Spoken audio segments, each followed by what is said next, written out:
बिस्मिल्लाहिर्रहमानिर्रहीम। अस्सलाम वालेकुम नादरीन, आप यूट्यूब चैनल देख रहे हैं, मैं इमरान खान हूँ। नादरीन, रात को एक अजीबोगरीब वाक़या हुआ।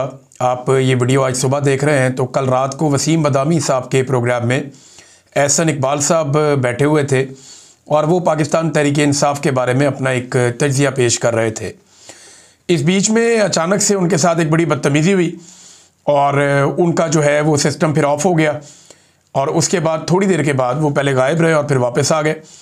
अब ये जो ऑडियो है अगर आप सुने थोड़ी सी तो आपको आइडिया हो जाएगा। ये छोटा सा क्लिप है, इसको आप देखेंगे तो आपको पता चलेगा कि एक्चुअली वसीम बदामी साहब के प्रोग्राम में रात गए हुआ क्या। ये बहुत थोड़ा सा हम आपको दिखा सकते हैं ऑडियो इसकी, और ताकि ये कोई कॉपीराइट का इशू ना बने। ये आप सुनिए ज़रा। कोई तीसरा बयान देते हैं तो इस तरह तो शायद ये नहीं चल सकता। वही तो कह रहा हूँ, वो भी तो आप पर तनकीद करते हैं कि गवर्नमेंट का भी कोई। तो नादरीन, आपने ये देखा, उसके बाद कुछ देर के बाद ये रीज्वाइन किया, यानी प्रोग्राम के अंदर फिर टाइम काफ़ी गुजर गया। उसके बाद दोबारा रीज्वाइन किया एहसन इकबाल साहब ने और फिर उन्होंने बताया कि जी कोई ऐसी बात नहीं है, सब ठीक है, ऑल इज़ वेल, और फिर दोबारा से ये प्रोग्राम शुरू हो गया। अब ये जो अंदाज़ था ये बड़ा बदतमीज़ी वाला था, बंद करो इसे, और फिर बहुत ही बदतमीज़ी की गई। ये जो आवाज़ थी ये भी किसी एक मेच्योर आदमी की आवाज़ लग रही थी। एहसन इकबाल साहब खुद काफ़ी बड़ी उम्र के शख्स हैं, तो इनकी औलाद जो है वो भी जवान है। अब बच्चे नहीं हैं छोटे इनके घर पे, तो इनकी अपनी औलाद तो जवान ही होगी, लाजमी बात है। मैं जानता नहीं हूँ, ज़्यादातर इनकी फैमिली के चंद लोगों को जानता हूँ, लेकिन इनके बच्चों को मैं नहीं जानता।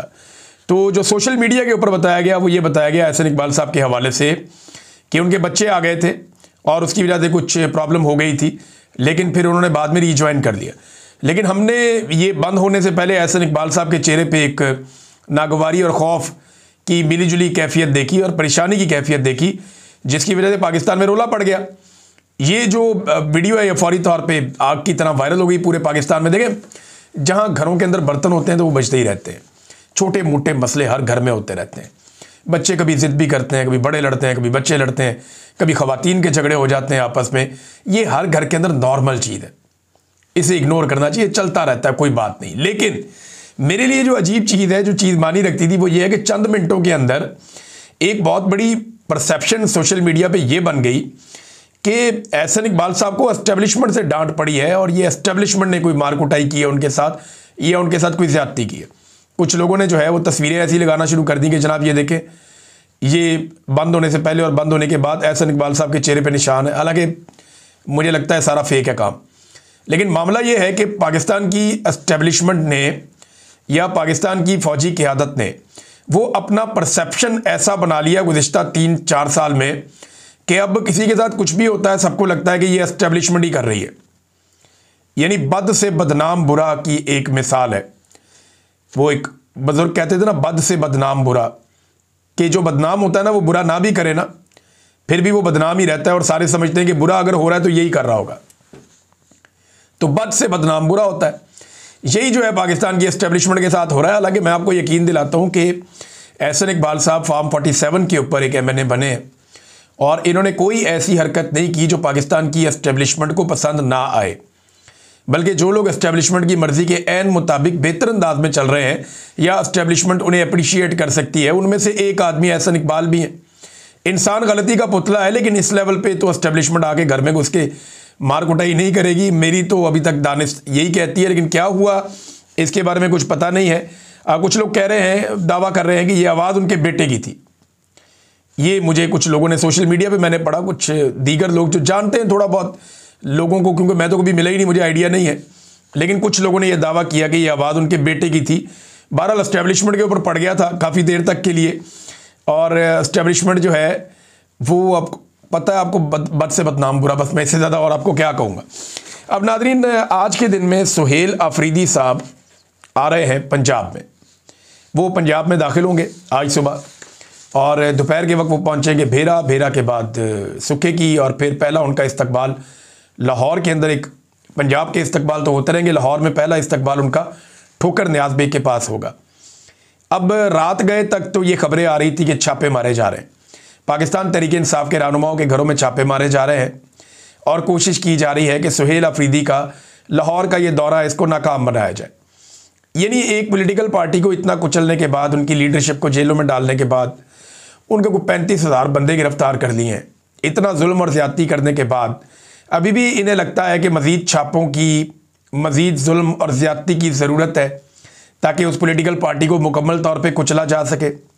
बहरहाल सुहेल अफरीदी साहब आ रहे हैं, कोशिश करेंगे कोट लखपत जेल के अंदर ये जो कैद हैं पाकिस्तान तहरीक इंसाफ की क़यादत, इनसे मुलाकात करने की। पंजाब असम्बली के अंदर भी जाएंगे और लाहौर हाई कोर्ट में भी जाएंगे, उसके अलावा ये लिबर्टी चौक में भी जाएंगे, ये गालिबन अनारकली में इस तरफ भी जाएंगे। मुख्तलिफ़ जगहों पर सुहेल अफरीदी साहब के दौरे होंगे, कारकुनों के घर में भी जाएंगे और हसन नियाज़ी साहब के घर में भी जाएंगे। इमरान खान की वो बहन जिनके साथ बालों से पकड़ के उन्हें घसीटा गया, उनके घर में भी जाएंगे। तो सुहेल अफरीदी साहब ये करने जा रहे हैं। अच्छा, लेकिन इससे पहले सुहेल अफरीदी ने एक स्टेटमेंट दिया और ये बड़ा सख्त स्टेटमेंट है। ये स्टेटमेंट सुहेल अफरीदी ने दिया खैबर पख्तूनख्वा में और उन इलाकों में दिया जहाँ से वो ख़ुद इलेक्शन लड़कर आए हैं। उन्होंने कहा मेरे खिलाफ बयानियाँ बनाने की कोशिश हुई कि मैं स्मगलरों और दहशतगर्दों का साथी हूँ। मैंने उन्हें इस बयानिया में शिकस्त दे दी। बयानिया DGI SPR बना रहे थे। उन्होंने कहा कि तुम स्मगलरों के साथ मिले हुए हो। मैंने कहा कि तुम उनके साथ मिले हुए हो। बॉर्डर पर तुम हो, अपने असासे ज़ाहिर करो। जितना गैर कानूनी असला आता है, जितनी दहशतगर्दी आती है, जितने गैर कानूनी लोग आते हैं, तुम्हारी सरबराही में आते हैं। बॉर्डर मेरे पास नहीं है, तुम्हारे पास है। हर बयानिया में शिकस्त दे दी और वो समझ गए कि कुछ नहीं कर सकते, तो अब कहते हैं कि सुहेल अफरीदी की सरबराही में मिलिट्री ऑपरेशन हो रहा है। अफरीदियों, तुम लोग भी जानते हो, पख्तूनों तुम लोग भी जानते हो, मैं भी जानता हूं कि इस मौसम में तीरा की जो वादी है या जो पहाड़ है वहां पे बर्फ़ पड़ रही है। इस वक्त वहां जानवर भी नहीं होते। तो तुम आज ऑपरेशन कर रहे हो तो तुम्हारा और कोई मकसद नहीं, सिर्फ मुझे शिकस्त देना चाहते हो बयानिए की इस जंग में। ये जंग दहशतगर्दी ख़त्म करने और अमन बहाल करने की होती तो तुम मेरे साथ बैठते और मेरे साथ मशवरा करते। ये जंग अमन बहाली की होती तो जो मशवरा हमने दिया, सियासी जमातों ने जो मशवरा दिया, हर मकतबा फ़िक्र के लोगों को असम्बली के फ्लोर पर इकट्ठा किया, एक 15 नुकाती एजेंडा तैयार किया। तुमने हमारे मेहमानों को बाहर से उठा लिया। तुमने वो बयानिया और जरगा ख़त्म करने की कोशिश की। ये वादे करता है कि तुम अमन की बहाली और दहशतगर्दी ख़त्म करने के लिए संजीदा नहीं हो, बल्कि तुम्हारा मकसद कुछ और है। मेरी कौम, पख्तून कौम और सब जानते हैं कि तुम्हारा मकसद क्या है। अब सुहेल अफरीदी ये कहते हैं कि जी तीरा के अंदर तो बर्फ़ पड़ी हुई है और वहाँ पे तो इस वक्त कोई ऑपरेशन हो नहीं सकता, बंदे नहीं है, जानवर नहीं है, तो आप इस वक्त वहाँ पे क्या कर रहे हैं। और एक और बात जो सुहेल अफरीदी ने बड़ी खौफनाक की, उन्होंने ये दावा किया कि उनके पास ये इतला पहुँची है कि वादी तीरा के जो लोग हैं, वादी तीरा में शहरियों से ज़बरदस्ती मुआहदे लिखवाए गए हैं। ये वज़ीर आला खैबर पख्तूनख्वा ने कहा। उन्होंने कहा कि मैंने तो वादी तीरा में किसी ऑपरेशन की इजाज़त नहीं दी, ये प्रोपेगेंडा है। तीरा में मकामियों से ज़बरदस्ती मुआहदे लिखवाए गए हैं। फ़ौजी ऑपरेशन के मामले पर इमरान खान के मौक़िफ़ के हम साथ खड़े हैं। ये जनाब मीडिया से भी गुफ्तगू की, अपने लोगों से भी गुफ्तगू की सुहेल अफरीदी ने। और मैं आपको ज़रा ये भी बता दूं कि नुकसान कितना हुआ है दहशतगर्दी से 2025 के दौरान खैबर पख्तूनख्वा में। देखें, आप मेरे वीलॉग निकाल सकते हैं जुलाई और अगस्त 2022 के। उन वीलॉग्स में मैं खुद हवाला देकर मुराद सईद का ये बता रहा हूँ कि दहशतगर्दों को पाकिस्तान में लाकर बसाया जा रहा है और उस वक्त इमरान खान की हुकूमत नहीं थी। वो वीलॉग्स मैं निकालूंगा और निकाल के उनकी कटिंग्स आपको सुनवाऊंगा। मेरी टीम अभी निकालना शुरू करेगी, हम 2-4 दिन में आपको निकाल कर सुनाते हैं कि किस तरीके से हम उस वक्त ये बता रहे थे कि जनाब ये दहशतगर्दी पाकिस्तान में इम्प्लांट की जा रही है, लाई जा रही है। और इसमें सबसे आगे जो है वो मुराद सईद थे, जो बार बार ये बता रहे थे कि ये ज़्यादती हो रही है। लेकिन दहशतगर्दों को लाकर बसाया गया। एस्टेब्लिशमेंट PTI को तोड़ना चाहती थी, PTI भी नहीं टूटी और दहशतगर्दी भी आ गई। और अब 2025 का डाटा ये बताता है कि दहशतगर्दी के 1588 वाक़यात हुए हैं। बन्नू में दहशतगर्दी के सबसे ज़्यादा 394 वाक़यात हुए। वज़ीरिस्तान में 181, जनूबी वज़ीरिस्तान में 102 और 502 अहलकार और अफराद शहीद हुए और 348 दहशतगर्द मारे गए। 8 खुदकुश धमाके हुए। टेरर फाइनेंसिंग के 30 मुकदमा दर्ज हुए। 54 ड्रोन हमले भी इस साल 2025 में हुए हैं खैबर पख्तूनख्वा में। 116 टारगेट किलिंग के केसेस भी रिपोर्ट हुए। अब ये सारी दहशतगर्दी आई है कि मुराद सईद मना कर रहा था, वो पिट रहा था कि ये ना करें, लेकिन ये बाज नहीं आए और ये दहशतगर्दी पाकिस्तान में एक्सपोर्ट की, उसका नतीजा अब आपके सामने है। नाज़रीन, स्पीकर खैबर पख्तूनख्वा असम्बली ने वज़ीर आज़म पाकिस्तान को ख़त लिखकर बताया कि जो जरगे ने फैसले किए हैं, जो 15 नुकाती एक एजेंडा है, उसके ऊपर अमल दरामद किया जाए और वज़ीर आज़म को उन्होंने कहा कि ये मकामी लोग कह रहे हैं, मकामी जरगा कह रहा है, मकामी अफराद कह रहे हैं, तो इसके मुताबिक आप अमल दरामद करेंगे तो अमन व अमान कायम हो सकता है खैबर पख्तूनख्वा का। ये अंधाधुंध किस्म के जो मिलिट्री ऑपरेशंस हैं, इनके ज़रिए से ना तो पहले अमन कायम हुआ और ना आइंदा अमन कायम होगा। अमन जब भी कायम होगा मुश्तरका लाए अमल के ज़रिए होगा, और हमारा मकसद ये था कि अमन, इस्तेकाम और अवामी एतमाद के फ़रोग के लिए मुश्तरका लाए अमल तश्कील दिया जाए। और हमने जो एलामिया पेश किया है वो आपके साथ शेयर कर रहे हैं। वज़ीर आज़म जो है इसके ऊपर अमल दरामद के लिए अपना किरदार अदा करें। अब नाज़रीन, वज़ीर आला तो आज आ रहे हैं पंजाब में, लेकिन पंजाब हुकूमत ने एक अजीबोगरीब कारनामा कर दिया। छापे तो मारे ही मारे, लेकिन ये एक नया कानून पास किया है। बेनज़ीर शाह साहिबा ने भी इसको रिपोर्ट किया, बहुत सारे और लोग हैं वो भी इसको रिपोर्ट कर रहे हैं। कानून इन्होंने ये बना दिया है कि एक मखसूस ताकत दे दी है इन्होंने पुलिस को। पूरी दुनिया में पुलिस के पास इस किस्म की ताकत नहीं होती। आगे मार्शल लॉ लगा हो तो शायद ऐसी ताकत हो। महज़िब दुनिया में कहीं भी पुलिस के पास ऐसी ताकत नहीं होती कि जिसके मर्जी घर के अंदर चादर और चार दीवारी के अंदर पुलिस घुस जाए बगैर किसी अदालती वारंट के या बगैर किसी कानूनी सर्च वारंट के। पुलिस दाखिल नहीं हो सकती, पुलिस को जाना पड़ता है, जाके पूरे एक लीगल प्रोसीजर से गुजर के वहाँ से इजाज़तनामा लेना पड़ता है, और इजाज़तनामा लेने के लिए बाकायदा एक पूरा प्रोसेस फॉलो करना पड़ता है, और वो उसके साथ पुलिस के साथ दीगर लोग होते हैं। फिर पुलिस दाखिल होती है सर्च करने के लिए। ऐसे नहीं होता कि मुंह उठा के आ जाते हैं। लेकिन पंजाब के अंदर अजीबोगरीब काम कर दिया। जो डिक्टेटर्स जो काम ना कर सके वो काम मरियम नवाज ने कर दिया। काम ये किया कि पंजाब हुकूमत ने नया कानून पास कर दिया पतंगबाजी को जवाज बनाकर। ये नहीं पतंगबाजी को करे ना करे, पुलिस वाला तो कह सकता ना ये पतंगबाजी के वजह से मैं गया था। इसको जवाज बनाकर पुलिस किसी भी घर में बगैर वारंट के दाखिल हो सकती है, तलाशी ले सकती है, सील कर सकती है, गिरफ्तारी कर सकती है। इसका बड़ा खौफनाक नतीजा निकलेगा। पुलिस के बाद ये इख्तियार पैदा हो गया है कि जिसके मर्जी घर में जब मर्जी दाखिल हो जाएं, जिसको मर्जी गिरफ्तार कर लें, और बाद में एक लाइन लिख कर दे दें जी हमें पतंगबाजी का शुबा था या हमें लगा कि इस घर के ऊपर से पतंगबाजी हो रही थी। बस इतनी सी कहानी है जो पुलिस ने सुनानी है। उसके बाद जिसके मर्जी घर में घुस जाए, और ज़्यादातर अब जो पॉलिटिकल लोग हैं उनको हरासा किया जाएगा, उनके ऊपर अटैक किया जाएगा। पंजाब को ना अमली तौर पे पुलिस स्टेट बना दिया है। वैसे तो शहबाज शरीफ ने भी यही काम किया था, लेकिन मरियम नवाज ने तबाही फेर दी है। 2019 का एक वाक़या याद कराता हूँ। उस्मान बुज़दार था वज़ीर आला पंजाब। तो साहिवाल के नज़दीक उस वक्त CTD ने गलत इंटेलिजेंस की बुनियाद के ऊपर एक ऑपरेशन कर दिया, गोलियां चला दी हैं गाड़ी के ऊपर, जिनमें एक फैमिली के 4 लोग मारे गए, उनके कुछ बच्चे बच गए, और बाद में पूरे पाकिस्तान के ऊपर वावेला मच गया। मैंने बतौर सहाफ़ी इसके ऊपर बड़ी ज़ोरदार आवाज़ उठाई, बहुत सारे और सहाफ़ियों ने आवाज़ उठाई, टीवी चैनल ने लंबी लंबी ट्रांसमिशंस की, बहुत लंबे लंबे इसके ऊपर बुलेटिन्स हुए, बहुत सारे इसके ऊपर बीपर्स हुए। कई दिन तक पंजाब हुकूमत को और CTD को रगड़ा लगाया गया। वो एक वाक़या था और मीडिया सरापा एहतजाज हो गया। लेकिन आज क्योंकि पाकिस्तान में एस्टेब्लिशमेंट की बनाई हुई हुकूमत है, तो रोज़ाना की बुनियाद पे CCD जो मरियम नवाज ने एक बनाई हुई है फोर्स, वो कत्लेआम कर रही है। रोज़ाना की बुनियाद पे इंसानों को कत्ल किया जा रहा है। अब तक की इतला के मुताबिक मुबैना तौर पे 1000 के करीब मावराए अदालत इंसानों को कत्ल कर दिया गया है। इस हुकूमत को आए हुए 1.5-2 साल हुए, और इतने अरसे में CTD बनाकर उसके ज़रिए से 1000 के करीब इंसानों को मावराए अदालत, यानी अदालत में पेश करना चाहिए ना, इनका कत्लेआम कर दिया गया है। अभी हाल ही में एक वाक़या हुआ, इस वाक़े में एक ही घर के 5 अफराद को CTD ने मुख्तलिफ शहरों में कत्ल कर दिया। उन 5 लोगों के 22 बच्चे यतीम कर दिए। अब मीडिया आवाज़ नहीं उठा रहा, मीडिया पे बात ही नहीं कर रहा। सुहेल जफर चट्टा, इनको बनाया गया जनाब CTD का हेड, और इन्होंने एस्टेब्लिशमेंट की खिदमत का एक अलग ही मेयार कायम किया है। मुझे याद है जब मुझे एंटी करप्शन उठा के लेकर गई ना, तो सुहेल जफर चट्टा ने मुझे फ़ोन किया एक ऑफिसर के फ़ोन पे, और इसने मेरे पे दबाव डाला। इसने मुझे कहा कि या तो जिन लोगों ने तुम्हें पहले अगवा किया था हम आपको दोबारा उन्हीं के हवाले कर देंगे, पहले आप 5 महीने गुजार के आए थे, अब आपको 5 साल तक वो नहीं छोड़ेंगे, लंबे अरसे के लिए आपको रख लेंगे, या फिर आप हमारे साथ कोऑपरेट करें। तो ये इस किस्म का आदमी था सुहेल जफर चट्टा। इसने एस्टेब्लिशमेंट को बहुत सपोर्ट किया, और ये एस्टेब्लिशमेंट के इशारों पर नाचता रहा एजेंसियों के। इमरान खान के दौर के अंदर इसके ऊपर बड़े खौफनाक करप्शन के इल्ज़ाम थे, लेकिन जैसे ही उनका दौर खत्म हुआ ये वापस आया, और आगे इसको जो ड्यूटी दी गई इसने तबाही फेर दी। अब इसको बनाया गया है CCD का हेड, और मरियम नवाज ने इसको तरक्की देके ये हेड बनाया।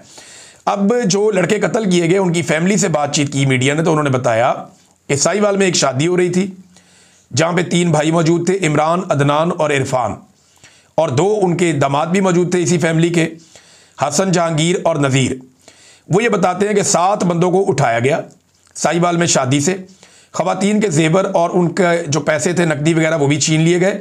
ख़वातीन को बाथरूमों में बंद कर दिया गया और इनको उठाकर सीटीडी या पुलिस ले गई। वो कहते जी हम फौरी तौर पे पुलिस के पास पहुंचे लाहौर में। पुलिस ने बताया कि सुबह आपको रिजल्ट दिया जाएगा। सुबह हमें बताया गया कि जनाब आपके जितने बच्चे हैं वो पुलिस मुकाबलों में मार दिए गए हैं, और लाशें भी नहीं दी जा रही थी। लाशें देना एक मुसीबत बन गया और 3-4 दिन लगाकर इनको अमानतन दफना दिया गया था।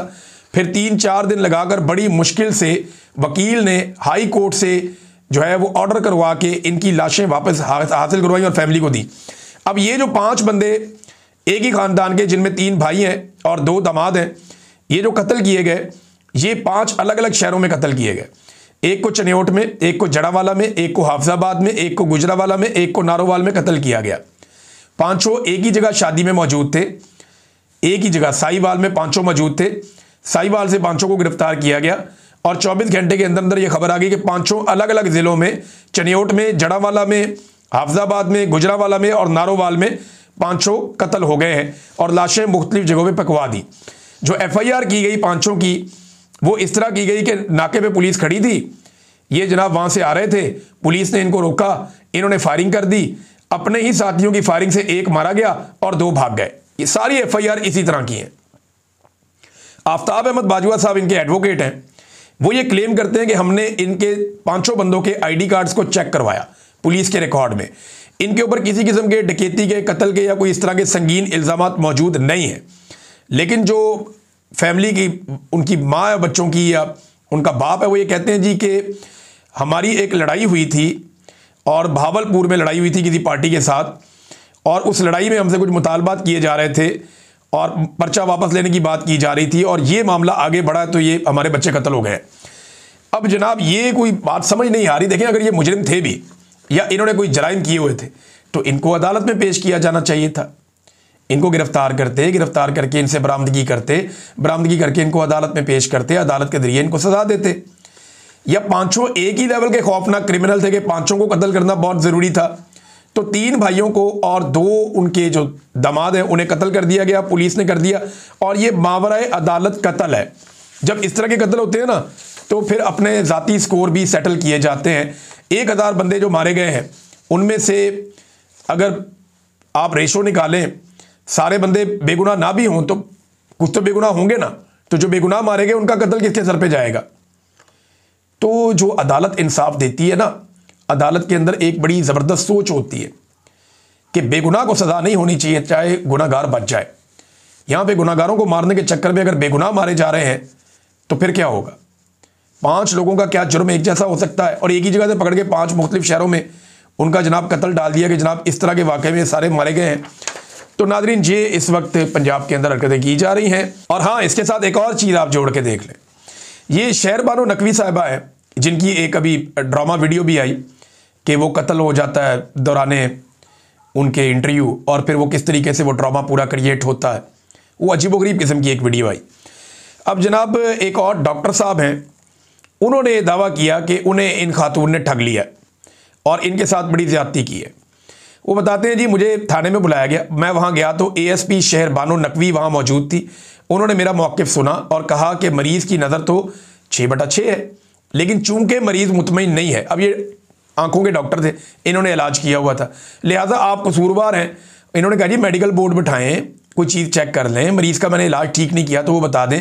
कहते जी मरीज़ मुतमईन नहीं है और हमारे पास आपका टेंटवा दबाने के 110 तरीके हैं, लिहाजा अब आप ये कॉन्ट्रैक्ट साइन करें और पैसा दें। अब वो उससे बंदे से जो है वो को 1.5 मिलियन ले लिया, ये डॉक्टर से किया इन्होंने। शहरबानो नकवी जो ड्रामा क्वीन बनी हुई है पंजाब पुलिस में, और इनको बड़ी शाबाशें भी माजी में मिलती रही है, और कुछ लोग कहते हैं कि शायद ये मोहसिन नकवी की रिश्तेदार है, लेकिन चलो ये कोई क्राइटेरिया नहीं है। लेकिन डॉक्टर साहब ये बता रहे हैं जनाब मेरे से पैसे ऐंठ लिए इन्होंने। और एक सीनियर सर्जन है, वो कहता है मैंने काम भी ठीक किया था, बस धमका के ले लिए। ये नाज़रीन पंजाब में हालात हैं। जाली हुकूमत होगी तो यही होगा ना। अब इस जाली हुकूमत को बनाया गया था 8 फरवरी 2024 को 8 फरवरी 2026 को पूरा पाकिस्तान बंद करने का पाकिस्तान तहरीक इंसाफ ने ऐलान किया है। और वो ये चाहते हैं कि ताजर भी, ट्रांसपोर्टर्स भी और तमाम शहरी जो है वो इसके अंदर ताउन करें और पूरे पाकिस्तान को बंद करें। अगर तो वो कामयाब हो जाते हैं और इसका मोमेंटम बना लेते हैं, पूरा पाकिस्तान बंद हो जाता है, या पूरा पाकिस्तान नहीं तो 80% पाकिस्तान, 70% पाकिस्तान भी अगर वो बंद करने में कामयाब हो जाते हैं, तो इसका मतलब ये है कि पाकिस्तान तहरीक इंसाफ उसके बाद अगला मोमेंटम भी बना पाएगी। बहरहाल 8 फरवरी के हवाले से ये मुतालबा किया जा रहा है तहरीक इंसाफ की जानिब से कि जैसे कि 8 फरवरी 2024 को पाकिस्तानी निकले, ऐसे ही 8 फरवरी 2026 को भी बाहर निकलें और अपने मैंडेट के लिए एहतजाज करें। नाज़रीन, एक और ख़बर है, और ये खबर है अब ISF को एक बड़ी जिम्मेदारी मिलने जा रही है आने वाले दिनों में। इस पर मैं डिटेल में बात करूंगा, क्योंकि नॉर्मली पॉलिटिकल पार्टीज़ के अंदर जो उनके स्टूडेंट विंग्स होते हैं वो प्रेशर ग्रुप होते हैं और थोड़ा बहुत काम करते हैं, लेकिन यहाँ पे ISF बहुत फ्रंट पे आके लीड कर रही है और इन्हें बड़ी ज़बरदस्त जिम्मेदारी दी जा रही है स्ट्रीट मूवमेंट के हवाले से। आने वाले दिनों में आपके साथ मैं मज़ीद चीज़ें इस पर शेयर करूँगा। जस्टिस आलिया नीलम साहबा और मरियम नवाज साहबा के बीच में जो एक छोटी सी खिटपिट हुई है कुछ मामलात को लेकर, और एहसन भून साहब उसमें आकर जस्टिस साहबा के साथ खड़े हो गए हैं, तो इसमें PMLN का सोशल मीडिया सारा का सारा हमलावर हो गया एहसन भून पर और जस्टिस आलिया नीलम पर, और बड़े अजीबोगरीब किस्म के उनके बारे में रिमार्क्स दिए जा रहे हैं, उनकी बेइज्जती की जा रही है। तो PMLN बिल्कुल बर्दाश्त नहीं करती। वैसे जो भी कारकुन बनेगा ना पॉलिटिकल पार्टी का, फिर पॉलिटिकल पार्टी यही उनसे तवक्को करती है कि वो हमेशा कारकुन बनकर ही रहेगा। नवाज शरीफ की सालगिरह सेलिब्रेट की PMLN ने और सोशल मीडिया पे ट्रेंड भी चलाया। तो नवाज शरीफ की बर्थडे के ऊपर जो ट्रेंड चला उस पर 10,000 पोस्ट हुई हैं। ये बहुत बड़ी बात है कि नवाज शरीफ जो 3 दफ़ा के वज़ीर आज़म हैं, उनकी सालगिरह पे जो पोस्ट हुई सोशल मीडिया पे 10,000 पोस्ट हुई हैं नवाज शरीफ के बारे में, बहुत बड़ी बात है। लेकिन अब मैं आपको बताता हूँ कि इमरान खान की बर्थडे के ऊपर जो पोस्ट हुई थी वो 1 मिलियन से ज़्यादा थी।